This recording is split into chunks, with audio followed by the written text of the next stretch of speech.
Remarkable image today as President Obama got a first-hand look inside this country's criminal justice system in a way no sitting president ever has, walking into a federal prison. He met with a group of inmates at a prison in Oklahoma, all of it to underscore his recent push for criminal justice reform.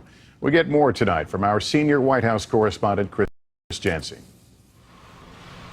It is a dramatic image, the first sitting president ever to walk the halls of a federal penitentiary, looking inside cell 123 and calling for change. We have to reconsider whether 20-year, 30-year life sentences for nonviolent crimes is the best way for us to solve these problems. He's talking about people like Barbara Scrivener. Following a drug bust, she was sentenced to 30 years in prison, leaving behind an infant daughter. I thought I would, to be blunt, rather be dead than to deal with this. On Monday, President Obama commuted the sentences of 46 nonviolent drug offenders like Barbara.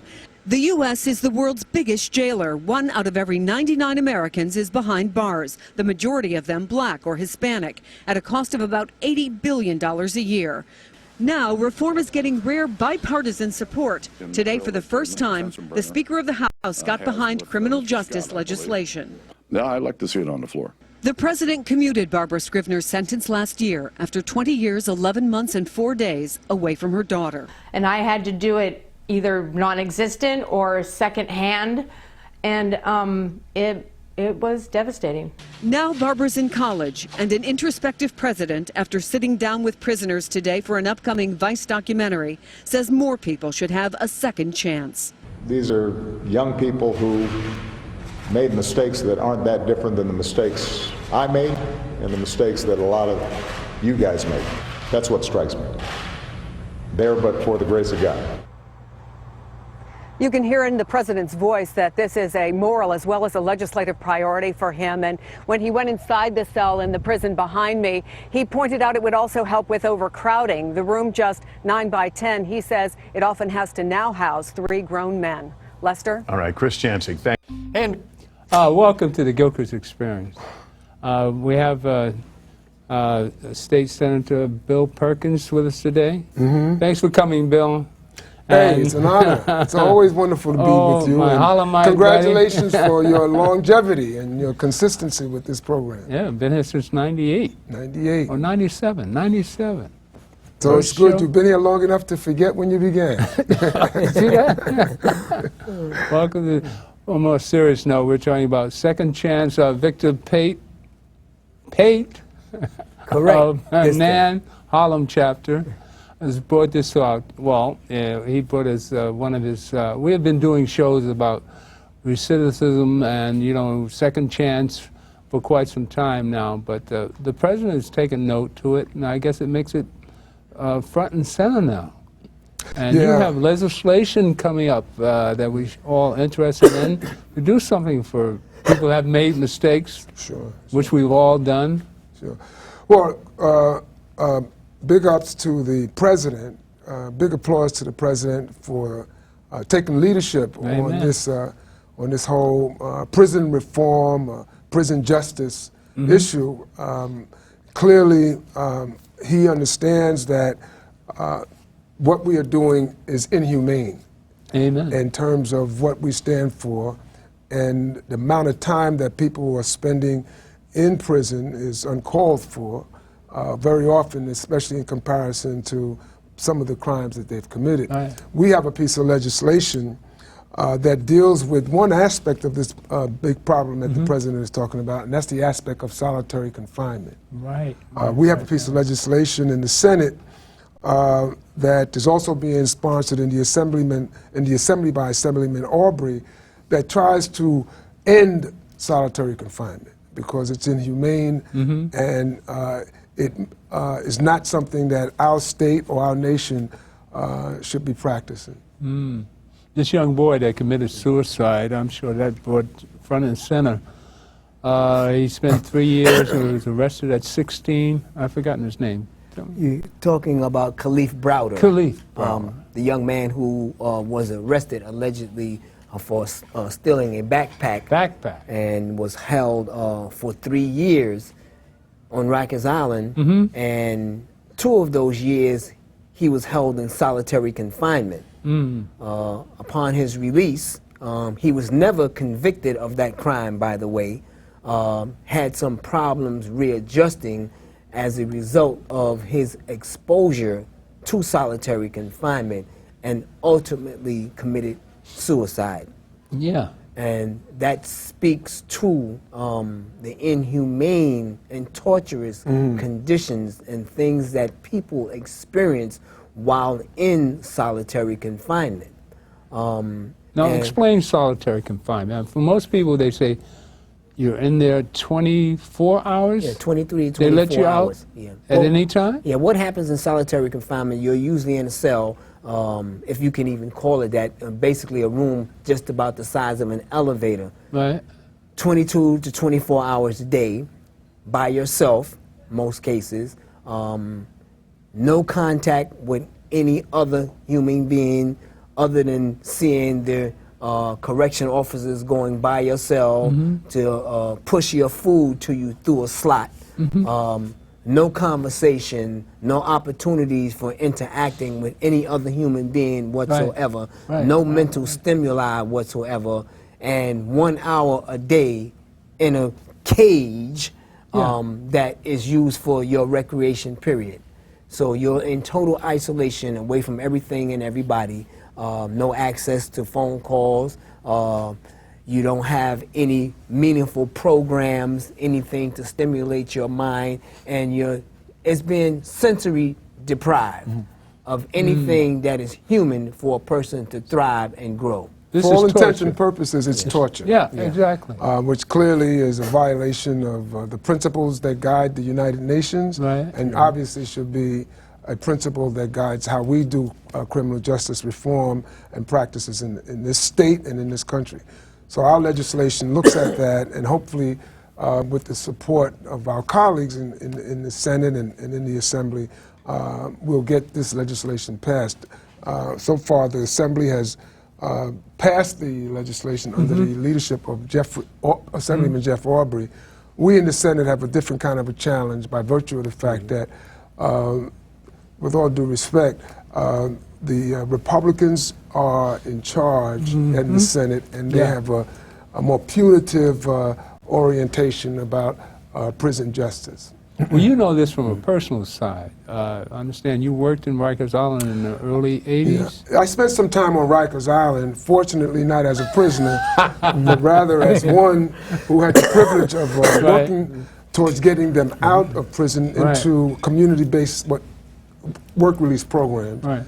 Essentially going out there, interviewing those who are incarcerated on Rikers Island to bring them back into the community at what used to be a hotel that was converted into sort of a community-based work release program, whereby they would spend the balance of their term at that facility, and while there, we would provide them with employment opportunities, training opportunities, and visiting opportunities so that they can reintegrate themselves back into the neighborhood, and at the same time, upon completing their sentence, ideally have a job, and by the way, at the same time, have a savings account that would help them move forward in a more effective way that would prevent them from necessarily having to go back.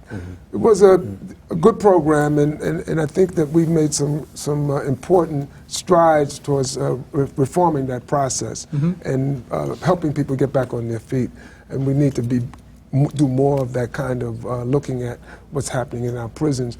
And again, solitary confinement is one of the most torturous forms of incarceration. In fact, the United Nations considers it a form of torture. It is? Yeah, definitely. Tell us, given how much time did you spend in solitary confinement? Well, Victor? intermittently throughout the course of my incarceration, I might have done maybe a year or more. And it was during intermittent periods of time. And mind you, just give me an idea of the mindset. What happens to your mind when you're all alone? What happens to your mind? Deal with it deteriorates greatly at a great rate. So a sane person will go in there sane and come out. And what happens is It's that about sensory deprivation, Right. which is a form of torture, Right. acknowledged by the United Nations and others who are involved in looking at confinement from a humanitarian point of view. It's a form. It's considered a form of torture. Yeah. And people develop mental health issues that Just may by not being have in there. initially went in, but Sane. they develop it while they are in there. Of course. And this is one of the most profoundest, torturous things that happens to people while they are in there. And I know for myself through personal experience, after my first week, I find myself, conversating with somebody that wasn't there, looking for an answer that wasn't going to come. And just You were answering yourself. Yes, basically just trying to maintain some type of touch with the humanity within myself, so that I wouldn't totally lose who I was and not forget that I am still alive and that I am still worth staying alive. So in being in solitary confinement under the torturous circumstances that my colleague Mr. Perkins just said is just so bad, and it just should not be. And for us to be the nation that we are of human beings, you don't treat people inhumanely and expect them to come out and act humane. It just doesn't happen. Let me just give you some quick numbers right quick. In New York State alone, at any given day, there are between 45 to 5,000 people in solitary confinement in New York State prisons. You have 3,600 people that are in SHU alone. 1,000 people are in keep lock, and even hundreds more in local, state, and county jails across the state. That is too many people being tortured in our jails. That is too much infliction of things that should not be if we are supposed to be a humane society. Right. That just does not happen. The UN Special Rapporteur Juan Mendez that said any day over 15 days is considered torture, and no one should be held in solitary confinement over 15 days. With the CAKE campaign, we advocate for abolishment of solitary confinement, and we support the HALT bill. And I thank my colleague Bill and his colleagues for coming up with this bill and putting it forth for passage. And we will definitely continue to support this bill. Well, why isn't there more support for this bill? You're saying there's a problem in the Senate? Well, basically because of racism in one hand, in the sense that the prison population is overwhelmingly, unfortunately, people of color, and I think on the other side of that, there is this prejudice about those type of inmates. In addition to that, I got to give the president credit because he himself has come out against solitary confinement. Hopefully that voice of influence will make a difference on the state and other local levels. But what does Cuomo have to say about it? Cuomo is moving in the right direction. Okay. I want to give him credit for moving in the right direction, but we're not there yet. Okay. Otherwise, this bill would be useless and it would be done. But we're moving him, I believe, in the right direction, and we're hopeful that sooner than later there will be some significant changes in this whole process of solitary confinement in New York State.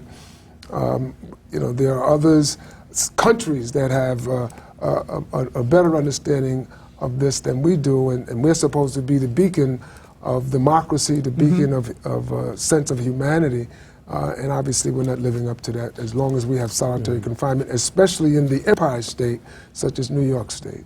Do they, the confiners, whoever's pushing the solitary confinement, do they feel it's the way they've done things all along, and they don't see why they should change? Well, obviously, there's a very conservative attitude about change in terms of our prison system, and in terms of how people perceive those who are incarcerated. And clearly, there is some self-interest Okay. in terms of keeping people incarcerated. There's a we call a prison industrial kind of complex that feeds off of those who are incarcerated and especially those who are in solitary confinement. Obviously, that's something that we have to challenge and we have to change, and hopefully with this governor and with the support of the movement around this piece of legislation, we'll see some of that change take place. You really personally... I believe the president has been remarkable, especially lately, in terms of his recognition that there is an injustice taking place as we continue to pursue things like solitary confinement and even long-term imprisonment in general. Yeah. You feel that a lot of us might think this is mental slavery? I mean, of our people? Well, you could say that it is crippling, and in that regard, it's clearly... It's not rehabilitation, that's for sure. It's not meant to be rehabilitation. It's meant to be punishment. And, you know, there are those who believe that that solitary confinement helps sustain people's jobs in terms of prisons and so forth. And then you look at prisons as slavery in itself. Right. Made legal by our 13th Amendment. Right. And the continuing cycle of things remaining the same, because anytime there is change or even the hint of change, the people that are responsible for continuously perpetrating the same things the way that they are comfortable with things being the way that they are. We the people, Cake Campaign, the coalition, the group of families, the group of family members of those that are incarcerated, our community and our people have to speak out, have to support, have to be informed, have to be educated, and have to be involved in this happening. We as a people have to come together. They got walls around prison. There are things that go on within the prison walls that they don't want people to know about. Right. Okay. They have things that are happening that people don't have a clue. When you tell people that people are being held in solitary confinement for months, days, years, and even decades, to think that they would hold another human being in a cage by themselves for decades, don't you think that people's consciousness would become awoken and become outraged to think that this is the type of treatment that we are putting upon our most vulnerable, one of our most vulnerable population of people are incarcerated? That in addition to them already being incarcerated, already being separated from their families, their loved ones, and their communities, they are being exposed to this treatment by the people that are supposed to be there to watch over them. This is not supposed to be. So part of the Cakes Campaign job and duty is to inform, educate, and hopefully to empower the people to be empowered so that they will do something, that they will become educated, that they will become informed, that they will call their legislators, that they will speak out, they will protest, they will rally, they will march to get somebody to do something. Because if the people are silent, the people that are responsible to do something won't do anything. Well, what can we do to help? Well, you know, your listening audience is one of the more sophisticated listening audiences that we have, and if they would reach out to their local legislators in the Assembly, in the Senate, and obviously as well to our governor, I believe that they will have some influence in terms of moving them towards understanding the importance of this type of legislation, this type of perspective. Most of us are out of session right now, and most of us are back in our neighborhoods, and so this is an ideal time for your listeners to reach out to their respective assembly members, senators, etc., and encourage them to join in this legislation and to join in this movement that we end solitary confinement. Again, it's wonderful to see that our president is taking some leadership and trying to end solitary confinement from a national perspective. I think those of us on the more local, statewide level as well need to join him and educate our communities, educate our local elected officials about how this is an inhumane, un-American act of imprisonment that we need to change. I think, you know, how we treat our prisoners to some extent comes back to us. Yeah. And so if you cripple them while they're in, that's right. They're going to come out crippled, and the chances of any kind of effective rehabilitation or effective contribution to the community is minimized by that kind of torturous experience. This has not only been shown in terms of what happens in our local institutions, but, you know, as they have looked at torture from the perspective of the United Nations, they have seen the same kind of consequence. It's not the kind of thing that is community building or civilizing. It's quite the opposite. It's barbaric. Well, really, I'd like to know how we can help young people to not get involved with the system in the first place. I mean, our youth today is a little wired a different way than we were when we were kids. Well, they're better wired than I was. They're much more sophisticated than I was. They have another level of decency that I think is very, very important, especially if you listen to how they are expressing themselves in terms of music and art and things of that nature. So while there are more, sometimes those who are doing wrong things, they get more attention, the reality is that I think we can feel pretty good that our young people are much more very creative, and they're making great impacts in terms of the media. They have a great deal more influence over the media. So your question is a very good one, because if they become involved in this movement, you'll hear them singing about it, you'll hear them dancing about it, you'll hear them rapping about it, you'll hear them marching and whatnot about it.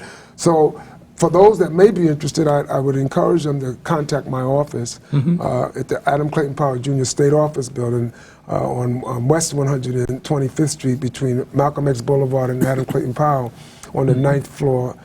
You can contact me at my office at 212-222-7315. X for Taj, T-A-H-J, Taj. Put him under there. He's the person that manages this type of issue in my office as a young man that understands what's going on and is very committed. So that kind of involvement is what we're trying to encourage. This is a movement that should be led by our young people, because they ultimately become the victims of these bad policies. And so this is a good policy that I think if we can get them involved, it'll make a big difference. Well, we succeeded in stopping stop and frisk, which was a major problem. Sure. And this is another And we have to give our mayor some credit for that, and as well as, of course, our president for being such a champion on these type of So it seems like with de Blasio in office and President Obama, a lame duck president, a lot of people were calling him, is doing something for us all. Well, I think the word lame duck is a misnomer when it comes to this particular president, because he's still being very effective in terms of putting policies out there and making things happen. And as you just saw, in terms of what he's doing about trying to reform our prison system. I think also that with the climate of things the way that they are, people no longer as naive about prisons as they might have once been. There is a lot more information on re-entering citizens. People that have been in prison, have done long periods of time in prison, that have come out and are being very, very instrumental and conducive to the communities and bringing out their skills and their skill sets and their experience of being in prison and turning society's mind around as to what you look at a person that has been formerly incarcerated. And as myself, as an example. And you spent how many years total? About 15. 15? Cumulatively, yeah. How was your mind when you first got out? When I first got out, I was kind of surprised and lost for a minute. It took me a while to sort of like readjust. But I did one of the things, and I say this now through my past experience of being incarcerated, I sort of like prepared myself while I was in there. I did a lot of things academically to increase my educational level. I acquired some new skills that I didn't have when I went in. And I went in with a whole different mindset that I wasn't planning on coming out to be a better criminal, but to be a better human being. But and I focused my attention on doing that. You went in because you'd done something wrong. Yes, definitely. What about this young boy at 16 accused of stealing a backpack, being innocent, 3 years in total confinement, taking all the abuse, not only of the solitary confinement, but the abuse of the prisoners, beating on him because he's a young kid, abusing him, and he gets out, he's set free, seems to have some sort of release of all this punishment, and he still commits suicide. Yeah, because sometimes people go these in, monsters, these visions were still haunting him. The level of people's experience and how they internalize things and how they deal with things. Everyone can't go in and come out and sane. Function in society. Yeah. Everyone can't. It just doesn't. It's just not that easy. To be exposed to that type of experience at a very young age, when the mind is still forming, and you haven't had chance enough to even live your life, and then you're exposed to a situation, and even worse, to be placed in solitary confinement. And that's the worst part about it all, that our generation is being incarcerated at such a large rate, and at that young age, that their minds have not been informed yet, and they be exposed to a prison environment and the abuses that goes on in prison. It's hard for them to come back from. It's hard for instance, in that regard, this legislation calls for a different type of training of correctional officers. That will enable them to be more sensitive and aware of the kind of concerns that you're talking about now. More human. More human, and so that they can not just be there as an enforcer, but more in terms of trying to address some of these issues that may take place. And I think that with that, we can better able to avoid the kind of issues that your question represents. It's going to take some time because these systems are very stubborn in terms of their patterns of behavior. Most of them don't care. They've been dumped down towards that end. But I think this is a more enlightened look at what an officer can be. And I think, like all of us, when you are in a working environment, you want to be in a working environment in which you can be productive and creative and not just brutal. And I think that this is another way of looking at how we train those who are being hired to be the custodians of these young people that you're talking about, or whoever else might unfortunately be incarcerated. There has to be a whole different mindset in terms of those who are in uniform, those who are there in providing the kind of custodial attention and overseeing that is appropriate. But we have to be careful that that tradition has to be changed. It has to be carefully changed. And the campaign for alternative to isolated confinement, and I said this to Bill earlier, just before the show began, that we're the strong arm behind the HALT bill. We're the campaign that's out here educating and informing and getting people to support the HALT bill, to get involved in the campaigns for criminal justice reform. And I just want to take a brief moment. I have a part of a letter that was written by Juan Mendez, the UN rapporteur, and he speaks specifically to the HALT bill. And I'm going to just read a quick excerpt. He said, "The HALT Solitary Confinement Act reflects both safe and effective prison policy and respect for human rights, and brings New York prisons and jails into alignment with international law and human rights norms.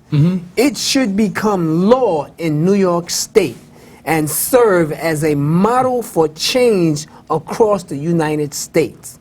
This legislation, along with future reforms and advancements, will help bring a timely end to the pervasive use of solitary confinement in New York State prisons and jails and ensure that people held there are guaranteed the necessary protections against torture and ill treatment by Juan Mendez. So we even have his support, and he is the special rapporteur for the UN. And this just speaks to how well this HALT bill will serve to abolish solitary confinement and what its purpose would be to serve the abolishment of solitary confinement. And the CAKE campaign is actively engaged in consistent education and information. We have every month on the 23rd actions that we will be taking in addition to the community, and we invite the community to be involved in these actions to educate them. As a matter of fact, tomorrow at Union Square at 6 o'clock, the CAKE campaign will be out there. We invite the public to come out, hear us, engage with us, sign our petitions, and become educated and informed. I will be there. I will be one of the speakers. And we will be further speaking and supporting the HALT campaign bill. And if anyone would like to be engaged in the campaign, we have a website that you can go on, and it will tell you everything you need to know about the CAKE campaign and the HALT bill. And the website is www.newyorkcake.org. Okay. And that gives you all of the campaign, what we're doing, where we'll be doing it. We meet on the first Tuesday of every month, and that changes from time to time where we actually meet. Okay. You know what I'm going to talk about? Something happened recently with Sandra Bland. This young lady, I think 28 years old, she went into prison over the weekend. It was solitary confinement in a big cell, but supposedly she was there 3 days and then committed suicide. And there's just, you know, I mean, talking about solitary confinement driving you crazy, but this is a stretch here for a young lady that was sane when she went in and trumped up charges for changing lanes, mind you. And prepare the video. We're going to run a video of Sandra Bland. And this is a recent exposure to solitary confinement. How long was she there? 3 days. Over the weekend. She was due to come out.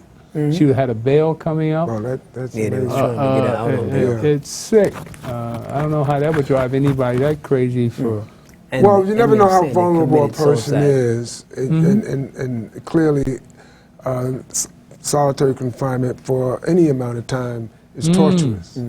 Yeah. So, you know. And she was about to get out for a new job, and she was happy. She spoke to her sister the day before, and she was up.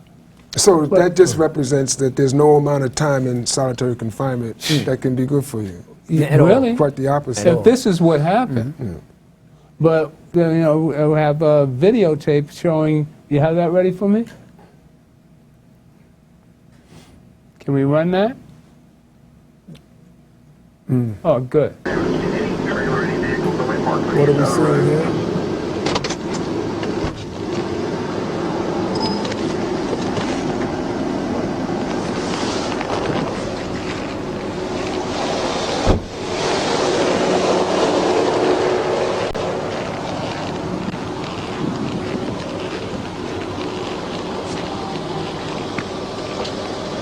Hello, ma'am.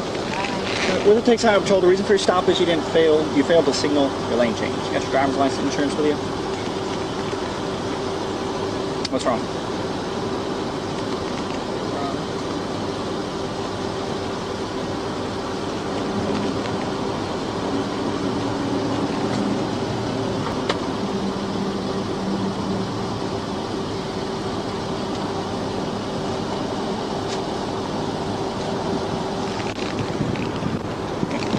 How long you been in Texas? Got here yesterday.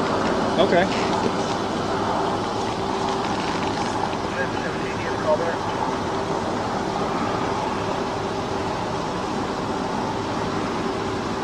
Do you have a driver's license? No, ma'am. You okay?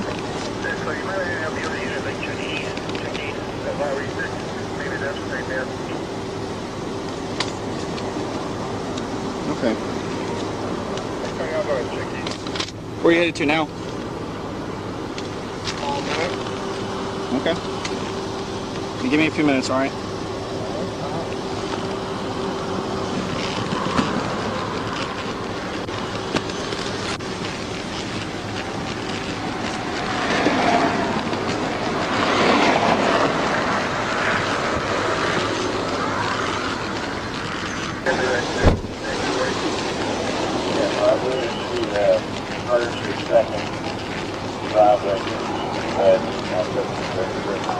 Okay, man.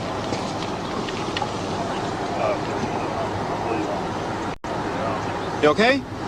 I'm waiting on you. This is your job. I'm waiting on you. What do you want me to Oh, do? you seem very irritated. I am. I really am. Because I feel like it's crap is what I'm getting a ticket for. I was getting out of your way. You were speeding up, tailing me. So I move over and you stopped me. So yeah, I am a little irritated, but that doesn't stop you from giving me a ticket. So let's continue. Are you done? You asked me what was wrong and I told you. Okay. So now I'm done, yeah. Okay. You mind putting out your cigarette, please, if you don't mind? I'm in my car. Why do I have to put out my cigarette? Well, you can step on out now. I don't have to step out of my car. Step out of the car.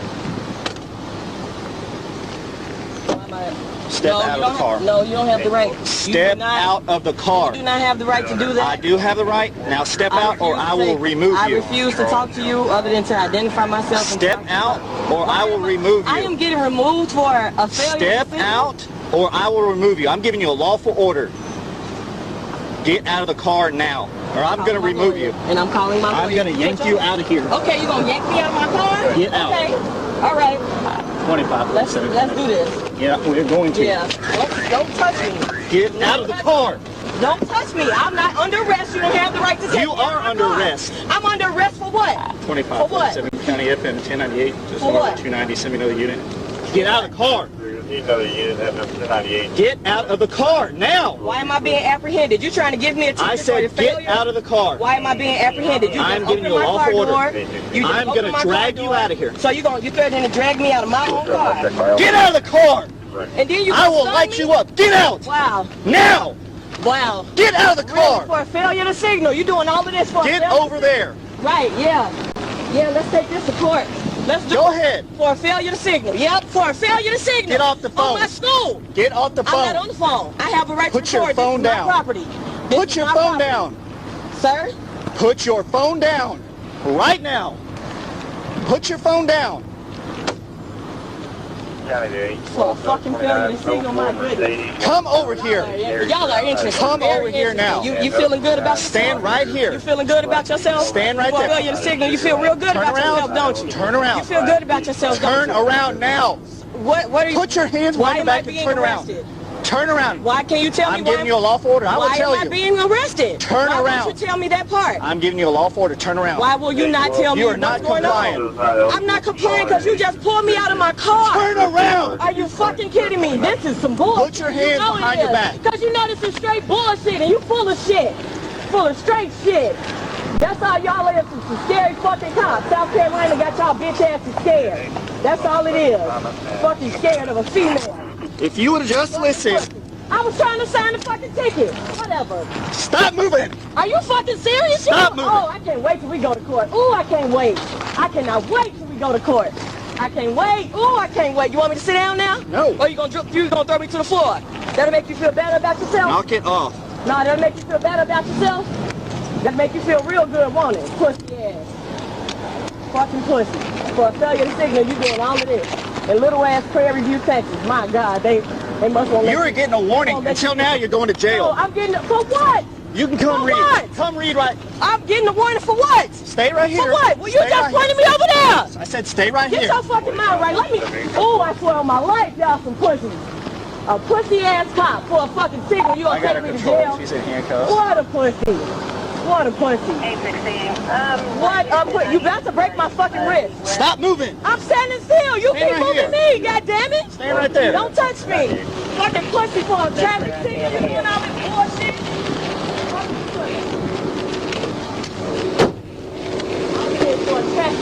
summary right over here. This right here says a warning.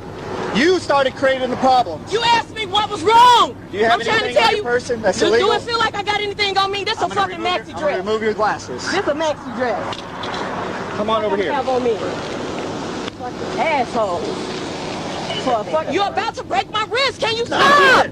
You are about to fucking break my wrist. Stop moving. Stop now. Stop it. Stop resisting, man. If you would stop, and I would tell you. Fucking traffic Now signal. stop. You are such a pussy. You are such a pussy. No, you are. You're yanking around. Full traffic signal. You are yanking around. When you pull away from me, you're resisting arrest. This makes you feel real good, don't it? A female for a traffic signal. I got it. For a traffic signal. I know that makes you feel good, officer. Okay, take care of yourself. I know it makes you feel real good. You're a real man now. You just slam me, knock my head in the ground. I got epilepsy, you motherfucker. Good. I hope I, Good. You should have thought about that before you start resisting. All right. Yeah, this is real good. Real good for a female, yeah. Y'all strong, ooh. Go ahead. Y'all real strong. I want you to wait right here. Wait right here. I can't go nowhere with your fucking knee on my back, dog. I'm gonna open your door. You need to leave. You need to leave. You need to leave.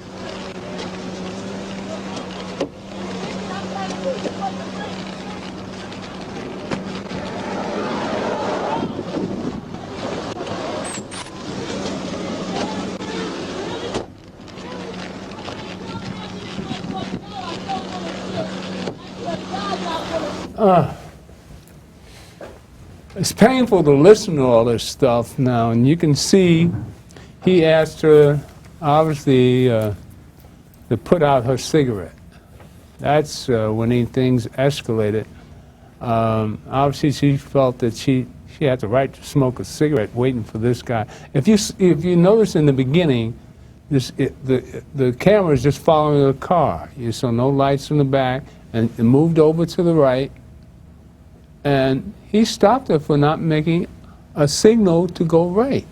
When she was just moving over to the right, let him pass. She saw a patrol car, so she pulled over to the right. Now this is a stop. This guy stopped her for not signaling that she was going right. You would think there was traffic going. I mean, what is this? Now you saw it. You saw how it escalated by he says in later on in this tape that he's sitting in his car reporting to his sergeant. And she said she was just sitting there looking straight ahead, and he asked her, "What's wrong?" Yeah. Well, obviously, Stevie Wonder could see that this is an act of injustice. So I think the conversation is not about what happened. It's really what do we do next in terms of addressing this type of behavior, which is obviously disturbing to say the least. And unfortunately, what makes it worse is this is not an isolated incident. Amen. Unfortunately, we see these type of encounters between those who are to protect us and those who seem to believe that their job is significantly different and have no respect for us. And I think that this encounter could have been handled in a way that that it did not have to escalate in the manner that it did. And She should have put her cigarette out. I think that yes sir, no sir. whether she did or not, again, that's not the critical issue in terms of that interaction. I think the critical issue for me in terms of that interaction is how he handled it, Right. not how she handled herself. Exactly. But he's been on the job a year, a little over a year. I don't want to use his seniority or how long he's been on the job as a measure of what happened and didn't happen or should not have happened. He could have handled this in a way that did not escalate in the way that it did. It's obviously racism. And then the other part that begs, I guess, for further investigation and further scrutiny is that because it and oftentimes this happens and mostly to our people of color, the way that we are policed is much more aggressively than any seems to be any other ethnic group. Turn it around to another side, say it would have been someone, you know, Caucasian ethnicity. Well, right? in this tape, they show you the first stop that he made. Some college student. I should have played that also.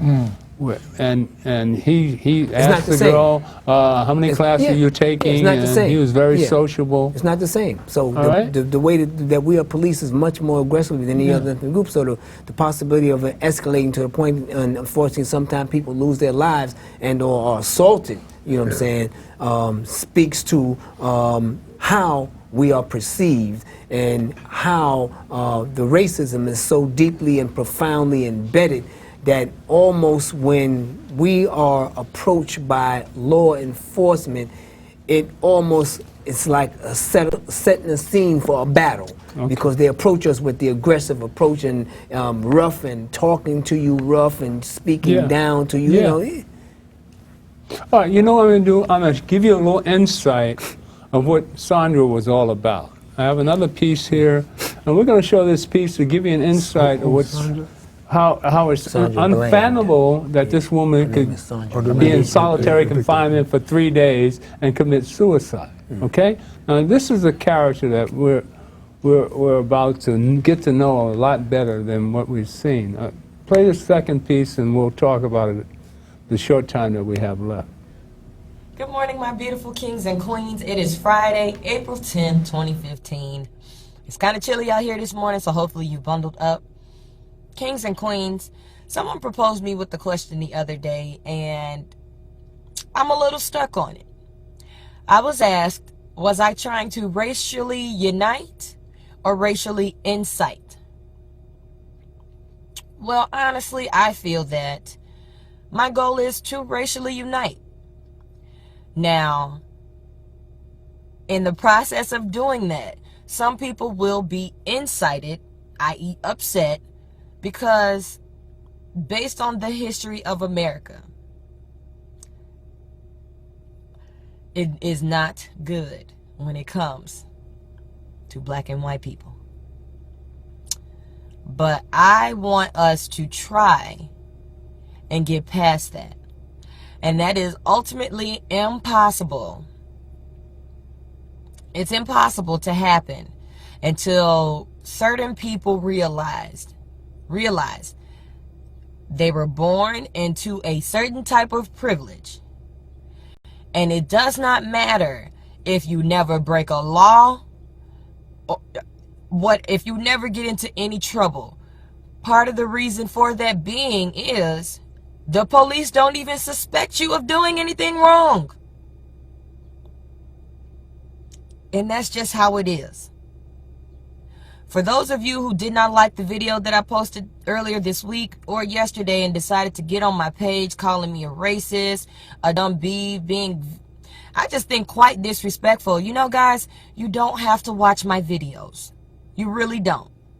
Because at the moment, they're not for everybody.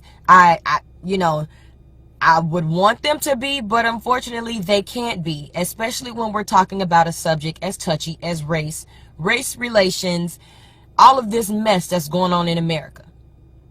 So for those of you who think that I'm a racist, please remove yourself from my page and just don't watch Sandy Speaks. Sandy Speaks does not promote racism. Sandy Speaks does not promote going out there and killing all white people. I don't know if those of you who feel that I'm a racist, didn't see a couple weeks ago me walking around Fox Valley Mall holding a sign that I spent my money on, took time out to make, that said, all white people are not against us. Because I don't truly feel that way. But for those of you who cannot accept and acknowledge the white privilege that you own, but just accept it and know that, yes, black people are going to be mad when we see things like our brothers being gunned down, murdered. And for those of you who can say, oh, well, why was he running? Why was he breaking the law? Let's just flip the script. And if that was your uncle and he ran, do you think he would have got shot 8 times in the back? Probably not. They might have got him in the leg. I am not a racist. I'm going to share a little bit of something with y'all. For so long, I was so misguided and confused, I thought that the only way to have pretty kids would be to marry a white person. Yes, ooh. My mind was so messed up. But I see clearer now. There are kings and queens in all of us. But at the moment, the people who truly need to be realizing their kingdom and queendom are my black brothers and sisters. I'm sorry. So for those of you who are uncomfortable, who don't want to hear a positive message aimed towards the brown,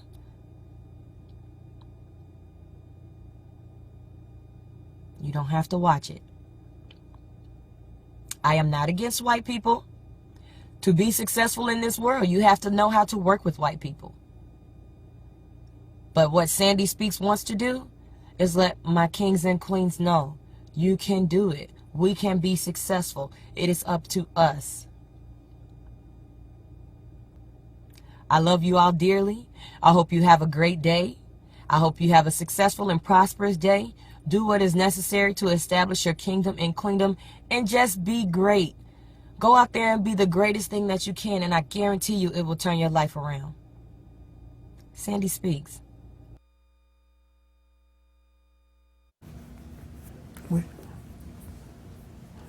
I watched that this morning. I broke into tears, man. And then this woman didn't commit suicide. I think that this really begs and bears more looking into. Just from watching that there, to think that a person that could speak as she speaks and to the issues that she spoke to, I just don't see her committing suicide. Amen. In my unprofessional and my humble opinion, Yeah. I just can't see it. Why she would even have suicide in her mindset, or what was going on that would even make her think about committing suicide. I just think that I don't have any belief in that. I don't have any belief in that. I don't think she did it.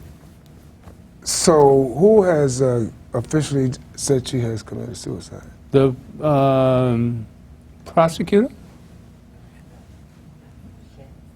In what jurisdiction? In whatever town that is. Okay. This is Texas we're talking about. Okay.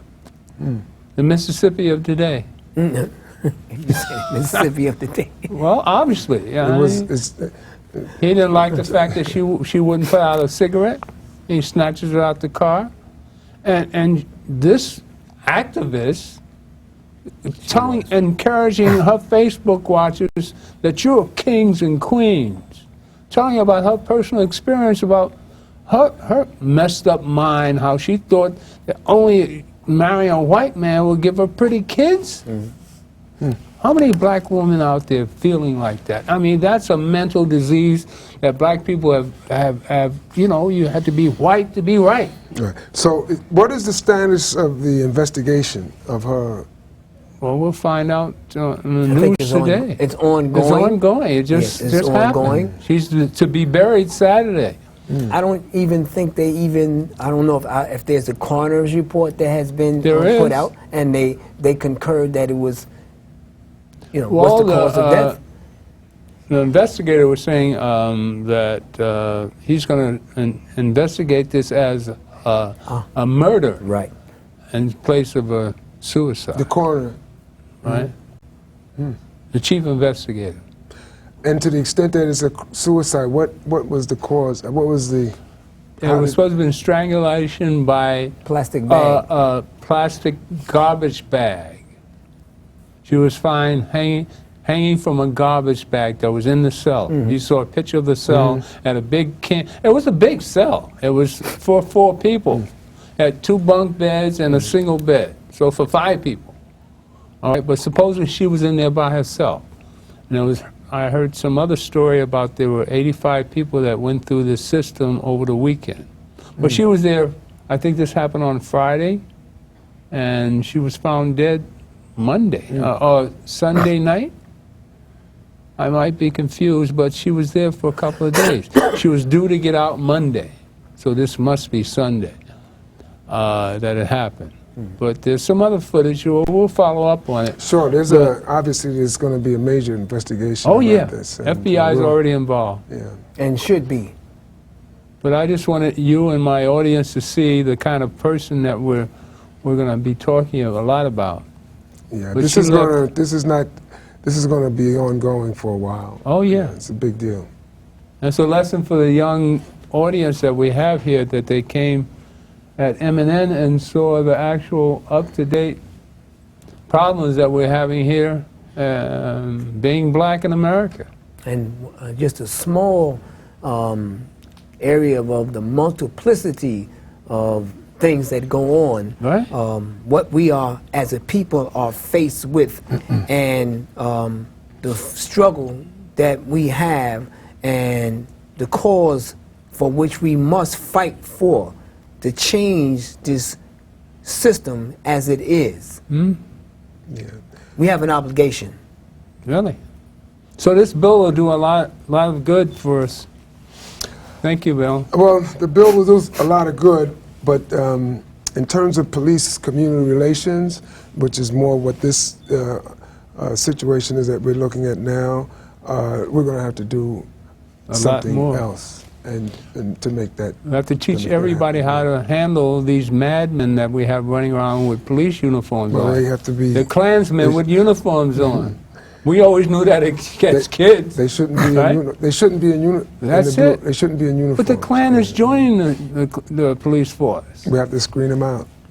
You know, we have to do something. More of the good people out there have to join. We need more good policemen, not more cops. This is Graham is not here today. He would have a lot to say about this one. I'm sure you'll love this one, Graham. Graham is my co-host. But this Winston said it. That's right. You have a lot to say about this one. All right? But gentlemen, thank you for coming. Thank you for having us. It's been a Gilchrist experience. Yes, indeed. And took it to another level. Yeah, you know what I mean? It's amazing what's out here. And, you know, we have to have God in our heart. But it's good that this is out there, because I think this is going to develop into a major effort, major movement to try to address how that happened. Yeah. And thank you again for coming. This has been The God in Me Loves the God in You. And just stay tuned for more Gilchrist Experience. And thank God for Sandra Bland. God bless. Thank you. It's a wrap.